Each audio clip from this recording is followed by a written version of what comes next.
Florida State is bringing in the beef from the transfer portal.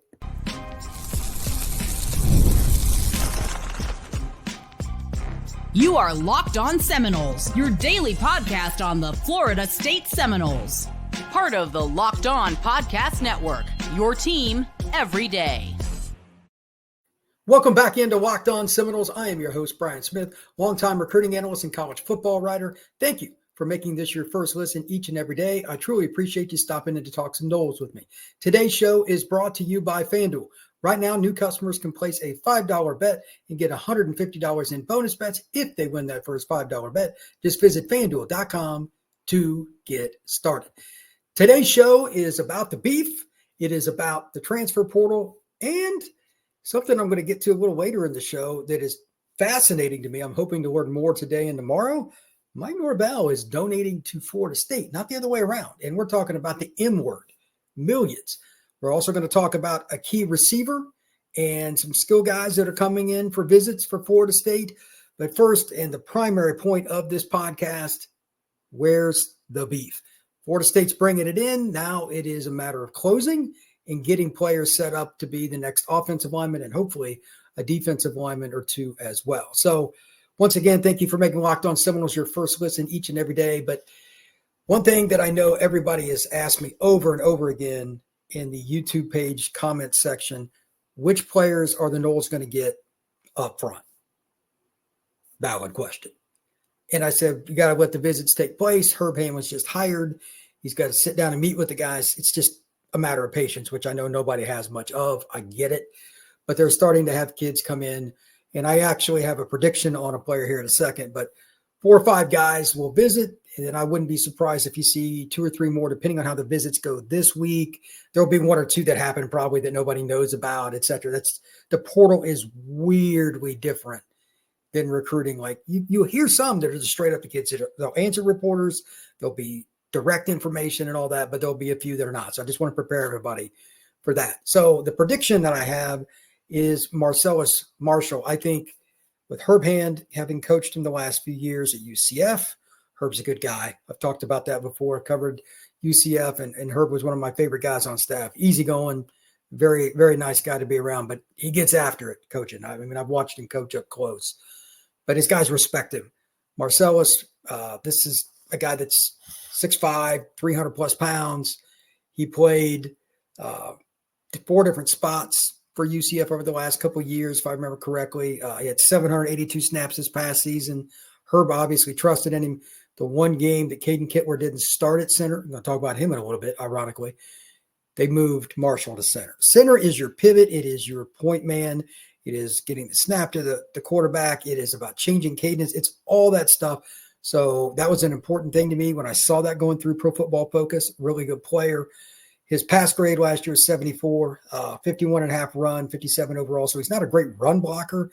But at the same time, I think that having a guy with experience multiple years with a guy that's coming in as your O-line coach in Herb Hand, his experience overall understanding the scheme, and having another graduate kid up front is great. So I hope that Florida State's able to get him. We'll see. He's going to be deciding, according to 24/7 Noles, here very soon. I don't know if he's went anywhere else. My guess is it's pretty much a done deal. I could be wrong. But again, the portal is different than recruiting. It's not like the high school kids in the same sense. You have to understand that these are grown men now. They've been through more. There's money involved. It's super complex. But again, my projection is that Florida State Seminoles will get Marcellus Marshall. It would be really good to get a guy that has that much experience and knows the system. Also, sticking up front, the guy that I'm fascinated with is a player that I don't know how they would do this. They would take both. I'll talk about Caden Kitler next, but Arkansas center Addison Nichols is visiting. This is a guy that I remember him as a recruit. He was out of Greater Atlanta Christian, signed with the Vols, didn't work out, went to Arkansas. Really talented player coming out of high school. Didn't work out immediately, goes to Arkansas, played a little bit, his 3rd year removed from high school. And then this past season, 12 starts, 769 snaps. Obviously, Arkansas's head coach is an O-line guy. He was Kirby Smart's O-line guy when they were rolling. So he knows offensive linemen well. And he's 6'5", 329 pounds. another massive guy. Florida State needs to be way better, all things offensive line, but I think having the size to compete, especially like, remember now, who's the first game Florida State plays next year? Alabama. If you're going to bring in the Crimson Tide to Doak Campbell Stadium, it'd be a good idea to have experienced offensive linemen and some experience that also knows what the weight room's like and has put on the pounds. 329 pounds is what he's listed at, so he's over 320. I mean, maybe he fluctuates quite a bit. I don't know, but that's a good sign. 76.4 for pass blocking. His run blocking is 69.4 as a total. I think that the experience that he had in the Southeastern Conference, I mean, he played, again, 2 at Tennessee, 2 at Arkansas is important. He has 2 years of eligibility. My question is, and I know he's played different spots throughout his career in general, is he cool with playing guard? Does it have to be center? How would that work? How does that translate to the next? And I'm not sure what all schools Addison has in mind, but with where he's from, Greater Atlanta Christian's a very well-respected program in Atlanta. So everybody's recruited at some point in the SEC, ACC, Big Ten schools, Notre Dame, Southern Cal. Everybody's going to stop by there. Everybody's going to recruit him to a certain degree, but is it going to come down to playing guard, center? Maybe he wants a chance to play. I don't know. And that leads into this. Caden Kitler is a guy I talked about a little bit before, and he's been with Herb Hand the last few years at UCF. I know him. I remember going to see him in Dallas when I was at a tournament, 7-on. I went to go see Caden as well when I was there. He played at a prominent program in Dallas, and he's a guy that started for them at center this past year. So is it one or the other? Would they take both? These are the fascinating things, for me at least, that go beyond just landing good players. Kitler's not quite as big. He's give or take 300 pounds. He's more of a technician. Kitler, let's see if I got his stats here. He is a big dude too, but I mean, compared to Nichols is definitely better or bigger. Kitler, 5 times he was over 80% this past year pass blocking for the Knights. That's really good. He had 709 snaps, started 11 times, run blocking 63.6, pass protection grade is elite, 79.1. That is tremendous. His best game overall was Iowa State, 70.9 as far as like a quality opponent overall game. Iowa State was in the Big 12 championship. That's a good football team. They've got a really good defensive coaching staff. So he was challenged in that. So again, would the Noles really care? Do they just want both players? How do you settle those kinds of things? I'll be curious if they end up with both, if we can get the backdrop to that, because that's really, really fascinating. Also up front, we're not done looking at this. There's another key guy that is visiting, and I don't know as much about him, but I remember watching him up close because I was at the Vandy-Auburn game this year. Offensive tackle Gunnar Hansen. Massive. Again, where's the beef? It's coming to Tallahassee this week. 6'5", 330. Started and played 722 snaps for the Vanderbilt Commodores this past season. 60.1 pass protection, 57.8 run, 55.9 overall. I think his pass protection grade is goofy because this following stat is ridiculous. I was going through the game. On Pro Football Focus, they have numbers for each game. They don't overall grade. Okay, I get it. Against South Carolina, they gave him a pass protection grade of 4.8. There's 0% chance it was 4.8. Nobody is that bad. Get out of here.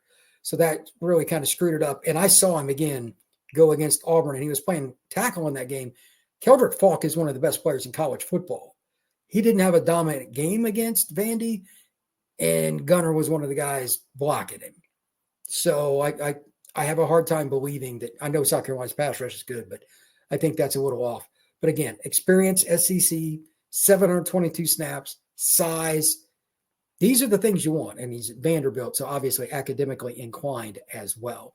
When we come back, we're going to talk more portal, starting with another very prime position, wide receiver. The Noles might have a chance to get their wide receiver 1 this week. That would be huge for the Florida State program. That is next here on Locked On Seminoles.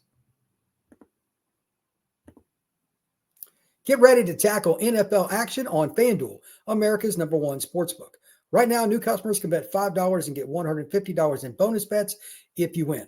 The FanDuel Sportsbook app gives you everything you need to place live bets on the NFL, all in one place. So when you get a hunch in the middle of the game, you can check out the latest stats, live play-by-play, and so much more on the same page where you place your bets. Visit FanDuel.com to join today. You'll get started with $150 in bonus bets if you win your first $5 bet. That's FanDuel.com. Never waste a hunch and make every moment more with FanDuel, an official sportsbook partner of the NFL. Are Florida State fans ready for the Noles to have a big play receiver? I knew the kid was good, and I knew the name when I saw that he was visiting Florida State. Again, this is from Noles 24/7. They do a great job. If you haven't checked them out on 24/7 Network. But MegaBlake, I was like, how do I know that guy? And I Googled his name and typed in video. He played at South Carolina in 23, transferred to Charlotte. And he was a prominent player. He was a big catch he made against Georgia. He's a deep threat, and I'll go into the numbers. They certainly back up his big play potential. But that's why it rang a bell. I don't know why he ended up at Charlotte, but obviously the 2023 version of South Carolina didn't even touch the 2024. But here are this young man's numbers overall. First off, he's 6'2", 180. He's a big play threat, as you'll see here in a second. 32 catches, 795 yards. That is insane. 24.8, 9 scores. He was targeted 58 times, only caught 32, but they were stretching the field and changing games even when Omega wasn't catching the football. That's the other part of this. It's not just the yards you get. How does the defense adjust to you? What do they have to do to subsequently, let's cover him, but we'll take our risk with Charlotte running the ball or potentially Florida State in the future. These are the kinds of players Florida State didn't have in 24. The difference between 24 and 23 is stark in many areas, but one could argue losing Johnny and Keon, it just made the offense bog down too much because the wide receiver room obviously didn't develop the way we thought in many different ways.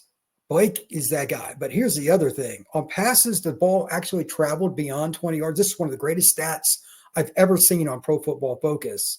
16 receptions out of 26, 61.5%. He was 4 for 4 on contested catches, 50-50 balls. 41.2 yards per reception, 659 yards, 8 scores. Now, I know Charlotte's not playing the same schedule South Carolina is. Wholeheartedly get that. But if you're going to play against competition that you're better, then dominate. Then dominate again. MegaBlake did it. Again, 6'2", 180. I put on some film and watched him. He's pretty twitchy for a longer kid. I'm not saying that he's going to be the first pick in the draft or anything, but he could be your number one. And if nothing else, he could be a deep threat that maybe he doesn't gobble up the number of catches. Again, he had 32 catches last year for how Charlotte used him, and maybe Florida State would do it differently. But if you know a guy like this can get deep on you as a defensive coordinator and as a staff, such as the secondary coach, you might have to adjust. You may have to be placing your players in a quote-unquote unusual and or uncomfortable scenario because, okay, this week we're going against a guy. I know you think you can cover him, but we cannot afford for him to get deep. Especially if, like, he came to Florida State in the first few games, he played well. It changes how everybody else, once that film gets out, goes about covering Florida State's receiver. And it's just been too long. The 23 season, Malik was good at points. You know, there were different guys, and Chakai, for his side, like, he gave everything, great will player, but they didn't have a guy over 6 foot that was consistent with the deep ball. Hakeem was banged up for part of the year. That hurt him. Kentron, et cetera. These guys came in and out of the lineup, and how well they played was just all over the map. It killed Florida State's offense. Omega has proven. Again, 4 for 4 on contested catches, 41.2 yards per reception on passes where the football went more than 20 yards down the field before somebody touched it, and 61.5% on his throws like that in general, like making the catch, 16 out of 26. Those are elite numbers. Don't know what happened at South Carolina. Is what it is. But I bet you South Carolina wishes they could have him now. Maybe they're trying to get him back. I don't know. But this is a guy, if Florida State can get him, it would just be huge. Because quite frankly, you're not going to win a lot of games without a big play guy. 24/7 Noles says he's coming in on Tuesday, by the way. That would be huge. Florida State needs that big play guy so much. Also, before I forget, they're supposed to have James Williams in today. I talked about him quite a bit on Sunday's show. Check that out. A lot of transfer portal news on the Sunday show as well. It's a jam-packed episode, actually. You could make an argument he's still the most important guy. And I'm not taking away because I've talked about the offensive line and stuff, and I'm going to get to a defensive lineman here in a moment.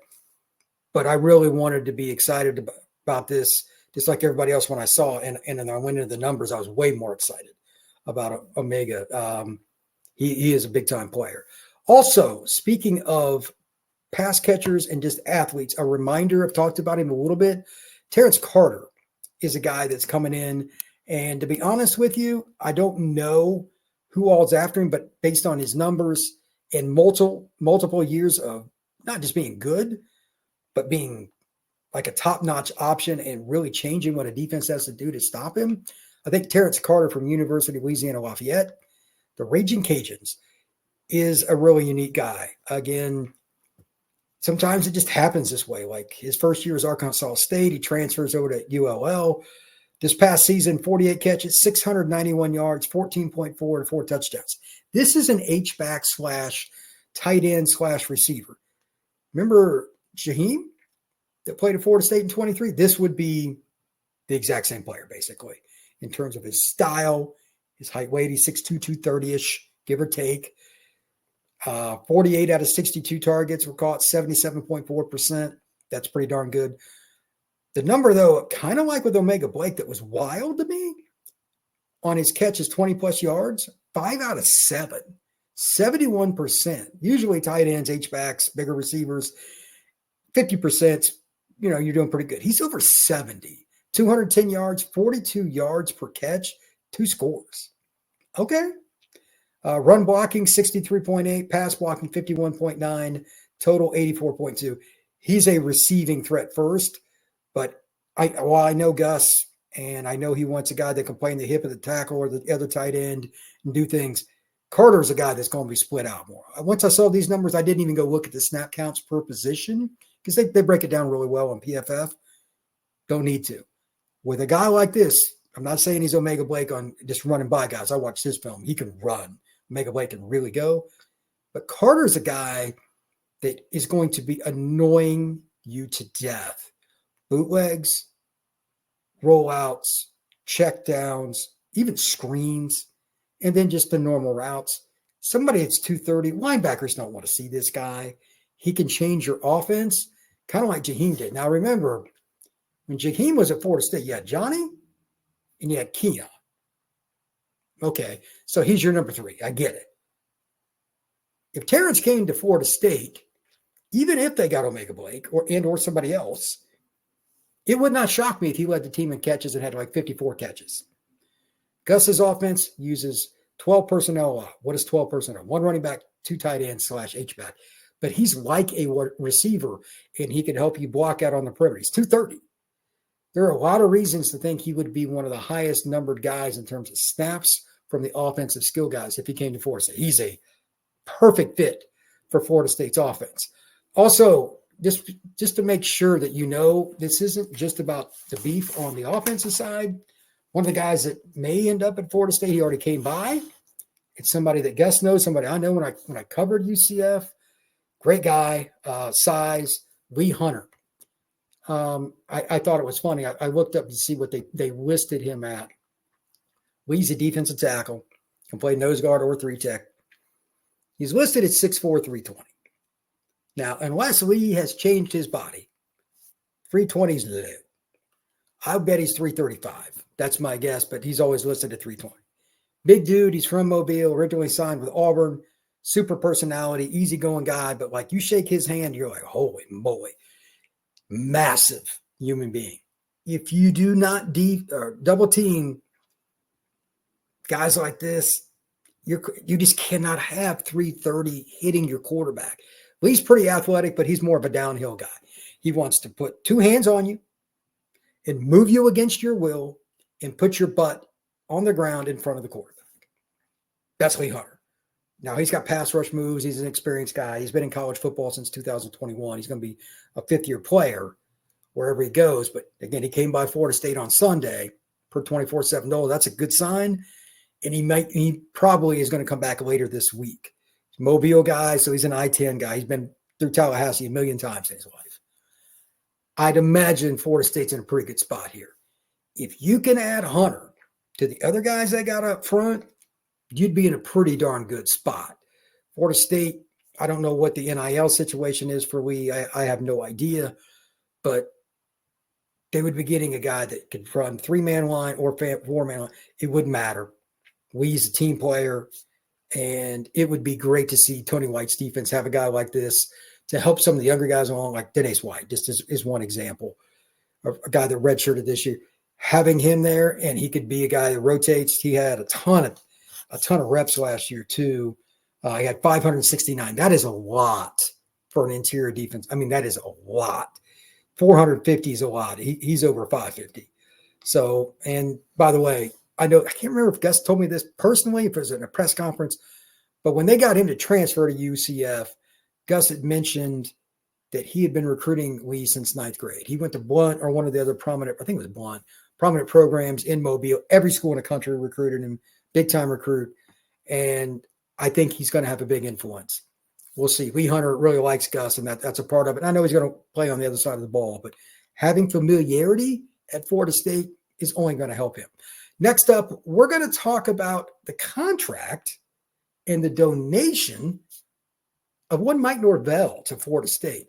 This is fascinating. I have to give him credit, and Florida State as well. The discussion points next here at Locked On Seminoles. It's that time of year. The college football playoff week is now. And with the newly expanded 12-team format, guaranteed to be bigger and better than ever, bringing you all the hard-hitting and high-flying excitement that you love. TNT sports coverage of the college football playoff begins on the 21st, starting with the college football playoff kickoff show presented by AT&T at 11 a.m. Eastern, leading into our first matchup, the Southern Methodist University Mustangs battling the Penn State Nittany Lions at noon. Then the Clemson Tigers looked to upset the Texas Longhorns in a showdown at 4 p.m. Eastern. Don't miss a moment of the action. Watch the college football playoff presented by Allstate live on TNT, True TV, TBS, and Max.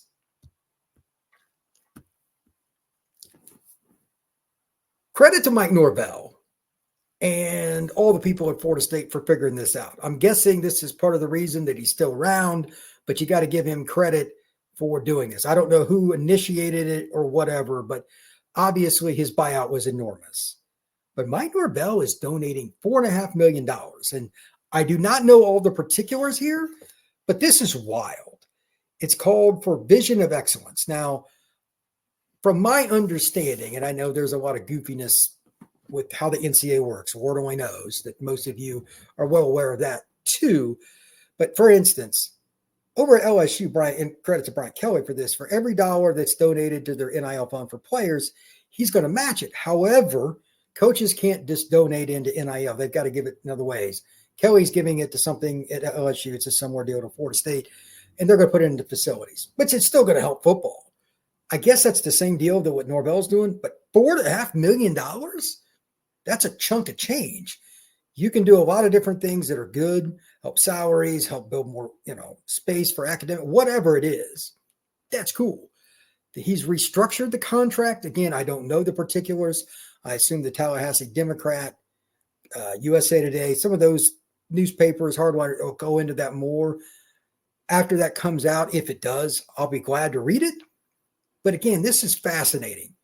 I give credit to Mike, and I've said it many times. He's a good guy, all that stuff. And me and a whole bunch of other people thought he should have been fired after this season. But you got to give him credit for trying to get things right. If he's on a good footing with the administration from doing this, I wonder if this was a goodwill gesture from him. Somebody suggested it. That's what I really want to know. And whether or not we're ever going to get a 100% answer on that, because I don't know how you could trust anything in college athletics, is difficult to really gauge. But I'm excited that Florida State has somebody that's willing to put his money where his mouth is. Let's be honest. College football coaches, as a rule, aren't always the most upfront individuals. It's not just about lying. It's about what they hide. He's paying out of his own pocket $4.5 million. There ain't much hiding going on. So tip of the cap for me. And I just hope Florida State utilizes the revenue stream in a wise way. Academics, athletics combined.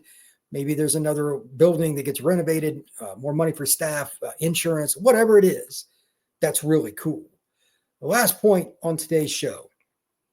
Florida State is going to have a big week this week. Again, I mentioned it earlier. I'm predicting Marcellus Marshall is going to end up committing to Florida State. That's my prediction. I don't have any intel on that. It's just reading the tea leaves, knowing Herb Hand and all that. But also, I'd forgotten to mention this earlier. Troy Bowles is visiting Florida State. He was a 4 or 5 star recruit, depending on who you were. Spent 2 years in Athens, didn't work out. That's Coach Bowles, Tampa Bay Buccaneers. That's his kid. I know Troy well. He played at Tampa Jesuit. This is another guy that if he ends up at Florida State, would do really well under Tony White, based on what I've seen of Tony in his press conference, from information that's bandied about on the internet, and just watching Nebraska's defense in general. He already knows how to play in the 3-man line because that's what Georgia runs. I think that would be an excellent pickup.